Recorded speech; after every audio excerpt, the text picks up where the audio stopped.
because these are not traditional zombies.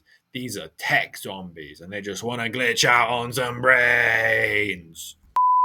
Captain Flint was a real yar har har and a ball of rum, true scourge of the seas. Brandon Sanderson could have chosen to be a politician, but instead he decided to be an author. Calm down. Hello everyone, I am the host of this fine series, Rue, and welcome back to my channel, Rue with the Books. For those of you who have not tuned in before to Talking Books, this is a series in which I talk about books that I've recently read, books that I'm currently reading, and books that I soon plan to read. It's a little bit like a vlog. Now, it's time to talk about the kind of catastrophic failure that has happened since the last Talking Books episode. Because it took me so long to get through Well of Ascension by Brandon Sanderson, I haven't actually begun to start reading one of the books that was in the TBR section of the previous episode. Because I did finish the book, but I was also kind of more in the mood for shorter reads or something maybe just a little bit more fun to cleanse the palate. But I'll talk a bit more on that later when I get to some of the other books that I wish to discuss in this episode. I put a lot of effort into these videos, so if you would like to give me a virtual head pat, be sure to click that like button. It would also mean the absolute world to me if you click that subscribe button too. I upload once, sometimes even twice, and now sometimes even thrice a week, and I would love to hang about in your subscription feed. Anyway, enough rambling and introducing myself. It is time to talk about books once again, so I hope you have a nice beverage ready. What have I read? So, as you may have just seen, the first book I shall talk about in my recent reads is Cell by Stephen King. So, this book was one of the two books that I picked up at the library during my last visit. I've been trying to consciously read just a little bit more Stephen King as part of my training arc to one day be ready to tackle the Dark Tower series. Now, Stephen King has published a lot of books, so when I go to the library, it's a good opportunity to check out what's in the King section. And if anything interests me, pick up some of his books if I'm in the mood for it. Now, Cell is a book with a really, really interesting premise. There's this event called The Pulse in this book, in which anyone who's on a phone call or about to pick up or picks one up during the pulse basically loses their mind. What happens after the pulse is pure chaos. Streets are filled with violence, cars are crashing into one another, things are blowing up. It's absolute mayhem. So, you might think, this sounds like a zombie book. Well, you're kind of right. Stephen King turns the genre on its head in this book because these are not traditional zombies. These are tech zombies, and they just want to glitch out on some brains. It isn't like a viral biological weapon of some kind, which turns people. It's actually a cell tower or like a satellite signal, which is doing it instead. So it's something directly messing with people's brains rather than like a biological weapon. So it's just a bit different.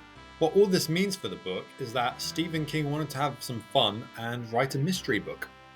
But a cast of characters are trying to debunk the true nature of the pulse and what is happening to the zombies. Throughout the book, their behavior changes up and it varies up, right?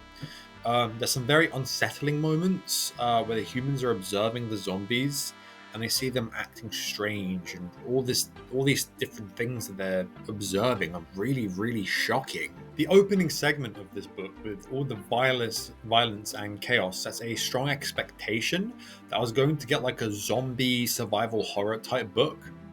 It was quite anticlimactic when I found out that that is not the case. I actually really enjoyed the mystery elements of this book. It was very interesting to see the changes in the zombies. and read about the various theories that the characters are coming up with and try to get to the bottom of it. My main criticism of this book was that there wasn't really enough stuff surrounding the mystery elements to make it truly exciting. For example, usually when there is a mystery, there are like thriller aspects kind of wrapped around it to try and elevate the stakes and to make it just a bit more exciting. Stephen King could have really easily done that in this book, but the zombies in this book, in my opinion, kind of just weren't menacing enough. My second criticism of this book was that all of these survivors that end up banding up with the main character, Clay, were too similar to one another. They could have had slightly different personalities to make it more interesting, and then there could have been slightly, different character dynamics between the characters. One element I did, however, really enjoy in this book was that the kids aren't ignored by the adults because the adults think they are smarter. The kids in this book possess some great qualities such as leadership and extreme intelligence. So the adults actually listen to them, and the kids do play very, very pivotal roles in the story.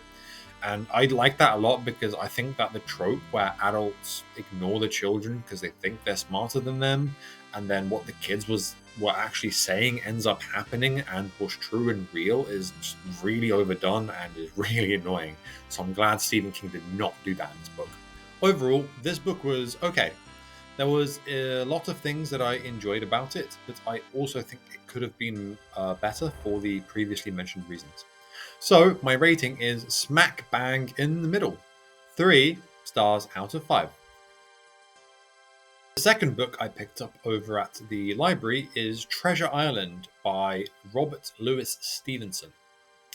I went over to check the classics section to see if they had a certain book I was in the mood to read. Unfortunately for me, it was loaned out, so I scouted out the section and saw a nice, fairly short-looking classic. Looks can be deceiving sometimes because the book was actually incredibly dense. I swear they were using like size 4 font or something and had like the smallest line spaces and the smallest margins. To give a short summary of the book, it follows a young tavern keeper called Jim Hawkins, who after certain events ends up the owner of the infamous Captain Flint's treasure map. Captain Flint was a real yar har har and a bottle of rum, true scourge of the seas. He was the kind of guy to go and sink like an unimaginable amount of ships and amass a great amount of wealth in the process, and then just leave it down in the ground for the next guy. How generous. He left a colossal lot of loot over on an island, and this treasure map sparks dreams of adventure, wealth, and excitement in Jim Hawkins. An acquaintance of good old Jim makes his dreams a reality by acquiring a ship, getting together a group of mates for the great vessel, and setting off for said island. I really enjoyed this classic.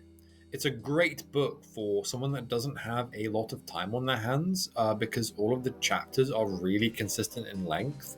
So it's not like you can read a chapter one day and then you have to find a day where you have more time to read like an hour-long chapter. Because all of the chapters are only about 10 to 15 minutes in length, and most people have just that amount of time in their day free to get some reading done.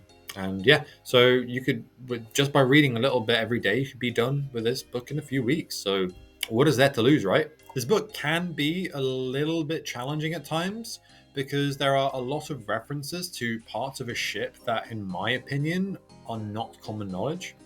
But when Robert Louis Stevenson is not waffling about those, it's very, very accessible and an absolute treat.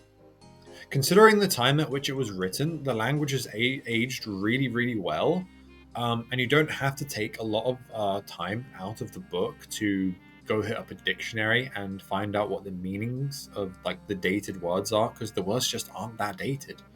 Of course, like the prose and the styling is maybe a bit not like very modern, but I think it's still very, very easy to pick up and read.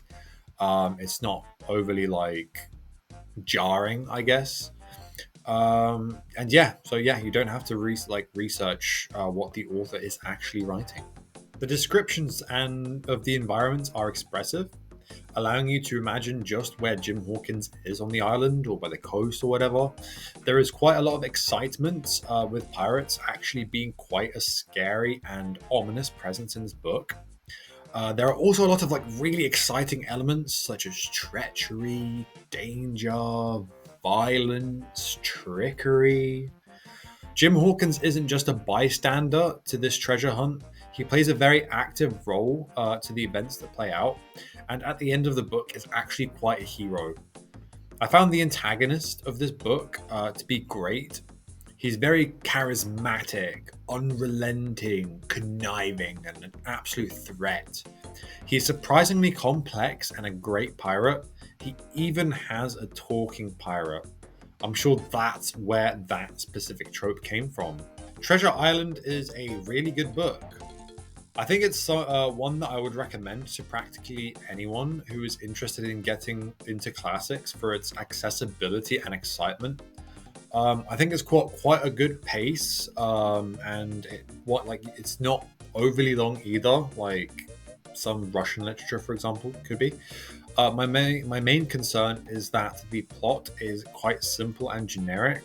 So if you're someone who wants a really like dense, challenging, complicated plot, this book might not be for you. But if you just want to have a fun pirate story that is a classic and is accessible and is fun and fast paced and has some good characters, then this could be a good pick for you, honestly. Overall, I rate it 4 stars. Just a few days ago, I completed Well of Ascension by Brandon Sanderson. I'm not going to talk much about the plot because I don't want to spoil it for anyone who hasn't read the first book. I will say though that this book marks a dramatic shift in plot structure and what the grand focus is in the series. This book focuses a lot more on the state of politics after the events of the first book. If you're a politics enjoyer and like series such as Green Bone Saga by Fondelay, you might absolutely love this book. I like politics in books as much as the next guy, but I think it took up just a bit too much space for me.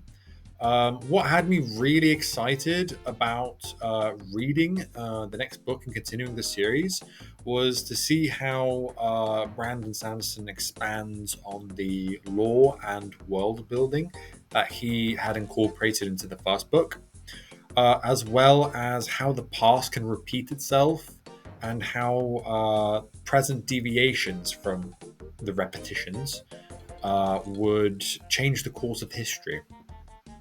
We did get that, so hooray! But Brandon he stagnated on the plot for a bit too long. Honestly, about 70% of the book was kind of mostly the politics part. While we did get like character progression, like power progression for the characters, a bit of world building and lore, things like new races. I just feel like the part that I was really excited to read about because I knew that it would happen, it just took too long to get to that. A lot was going on, and the part that I was really excited about was kind of just sidelined. One good aspect of this book, if you like a good antagonist, is that there are actually multiple. They are written quite well in the sense they are devious masterminds plotting behind the scenes of the main POV, and they have their own plans. They really are despicable human beings that are very hungry for power that you can really just get behind hating. The dislike I had for them meant that I was really gripped when certain political things were happening. I did previously mention that the politics took up too much space in the book, but there were actually some really good moments that I did enjoy, so it wasn't just a complete slog for me. I was very impressed with a new race that Sanderson introduced in this book called the Colossus. Based on what I know about them, I guess that's just short for colossal because they can grow practically infinite in height. They have the stability and are known in the world by practically anyone that knows anything for their extreme violence. They are a very, very ominous threat in this book, and although silly, have their own reasons for doing what they're doing and doing all this like violent stuff. I had previously thought that inventing new types of creatures must be pretty hard for fantasy at this point, but Brandon Sanderson is out here doing it. I want to emphasize that I did have some complaints about this book, and they mainly stemmed from the fact that this book is very long. If it was about 200 pages shorter and the politics took up the same proportion of the book, where I previously mentioned about 70%, I think it maybe would have been slightly less of an issue for me. Brandon Sanderson could have chosen to be a politician, but instead he decided to be an author. Calm down. He could have just done a little bit less of it. It took me almost 2 weeks to read this book, and that is quite a long time to occupy one world, especially a dark one, as gritty and miserable as Mistborn is. That's based on the presence of the mist, by the way, not that I think reading the book actually is miserable. I actually did really enjoy this book, and my complaints are quite minor, I think. So this book was a great continuation. It added to the lore and world building, developed characters further, and even added to the magic system. The final installment will be absolutely epic when I get around to it. Anyway, overall, I rate this book 4 stars. Currently reading. So this is the part of the video where it gets interesting. I'm reading books that are very different to what I typically read. My original intention was to read a few short books after I finished Well of Ascension, and so I picked up Klara and the Sun by Kazuo Ishiguro, which I'll talk about in just a second. The second book in this section I found out because of a Goodreads article about the most anticipated summer releases.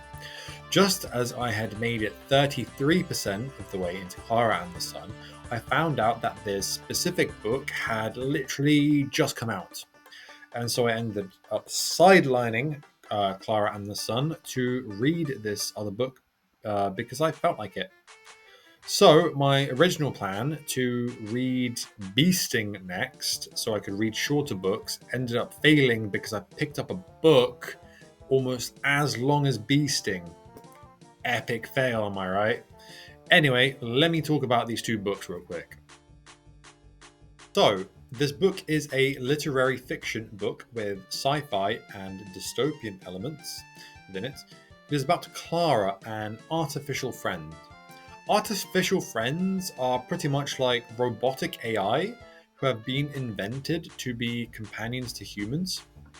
This book doesn't go heavy-handedly into why AI is bad and is going to doom humanity or anything like that, but more subtly explores relationships that humans can have with AI, and how we can become almost like dependent on them for like companionship. It is a very, very interesting book that has a lot of subtle messaging. I believe this book was published during the pandemic, and by the looks of it, that kind of stuff is reflected into the book itself and with what Ishiguro is trying to convey. For example, one of the characters, Josie, does online mentoring with her teacher online rather than face-to-face.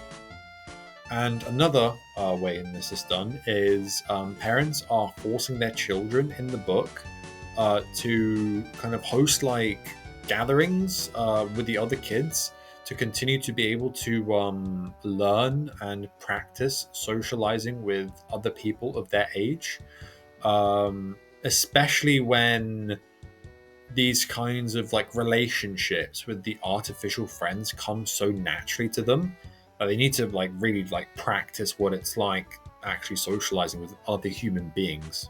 It's kind of interesting actually how on the nose Ishiguro was about this kind of thing like 4 years ago, especially with the rise of AI and like talking to AI. Back before AI was a thing, people would probably talk to their friends or their family to ask for advice. But people now would just ask like ChatGPT or something that same advice and get a response from like essentially a language model rather than an actual human being, and that's quite frightening. So I just I just think it's really, really interesting how 4 years ago Ishiguro wrote this book and touched on these themes before they became so prevalent like we're seeing today. Klara herself is a very interesting character.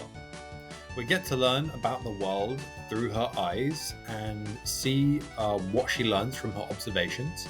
It's an interesting book because there isn't really a plot, but it is intriguing to read about what Klara does learn. I can see that this book kind of being really boring to people because it's not really focused on plot, and even characters aren't an incredibly integral aspect of it. But there are things we learn about the characters that are relevant to Klara. It's far more subtle and nuanced, and it's written to let us reflect on humanity, our relationship to technology, and how it could affect us in the future. I'm quite enjoying this book because it's letting me do a lot of speculation, and this is my first time reading Ishiguro, but I'm really impressed with how much he's managing to do with such a small number of pages. It's really cool. And all of this I've talked about, I've only read 1/3 of the book, like 50, 60, 70 pages, something like that. So I've still got a lot more to go, and I've already gained so much from it, so that's really awesome. Anyway, for some fun, which is what I was truly desiring, I decided to pick up Katabasis by R.F Kuang. The Goodreads summary for this book pictures it best, I think. Here, let me read it to you. 2 graduate students must set aside their rivalry and journey to hell to save their professor's soul, perhaps at the cost of their own. That sounds pretty interesting, right? R.F Kuang has invented a gold mine for a plot here. So this book is a dark academia book with elements of fantasy, magical realism, where 2 graduates have to journey to the 8 circles of hell to find their professor. Hell is a pretty crowded place, so it's definitely not easy.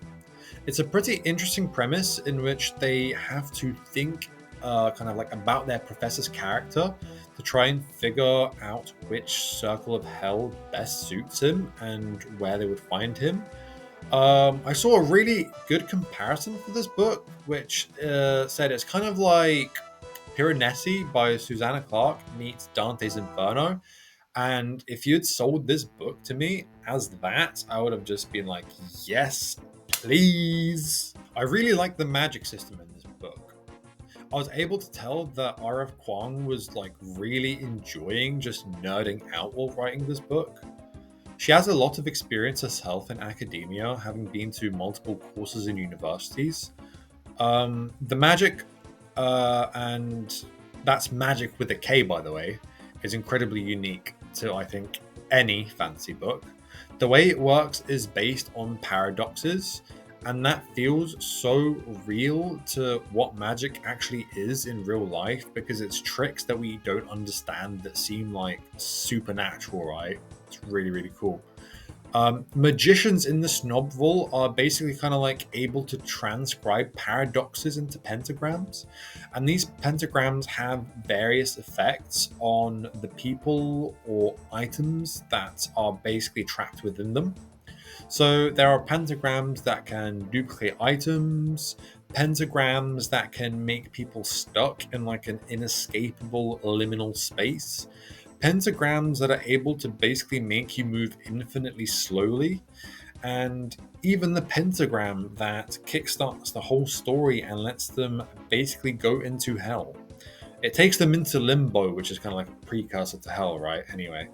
But I think it's so cool that all of these paradoxes that come up in this book are based on actual paradoxes, and you can go look up the Wikipedia page for them and learn about them.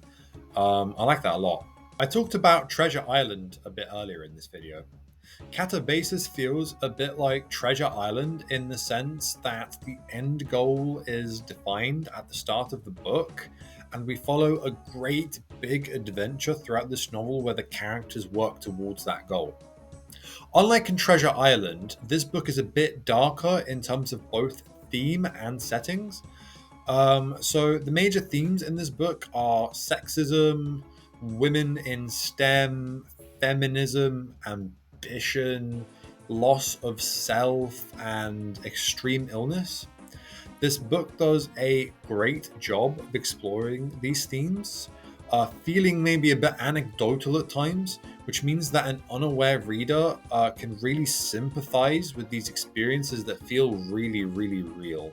I'm quite enjoying this book and I'm really, really excited to finish up with it.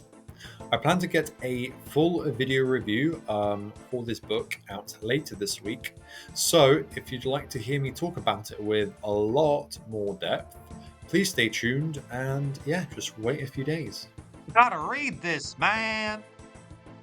I mentioned earlier that one of my intentions after Well of Ascension was to read some shorter and some more feel-good books. The Myrtlewood mystery series is absolutely perfect for that. I could have easily binged this series because the books are so short, but they're just so perfect for me to pick them up in a pocket where I want something just nice after like a kind of heavy read, something to serve as like a palate cleanser.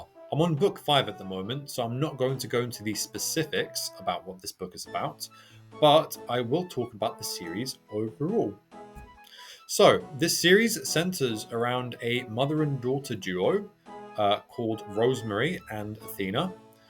After Granny Thorne dies, which is not a spoiler because that's just exactly how book 1 starts, Rosemary and Athena come to Myrtlewood because they have an inheritance to claim there. And Rosemary has to iron out some paperwork with the town lawyer, who also happens to be a vampire.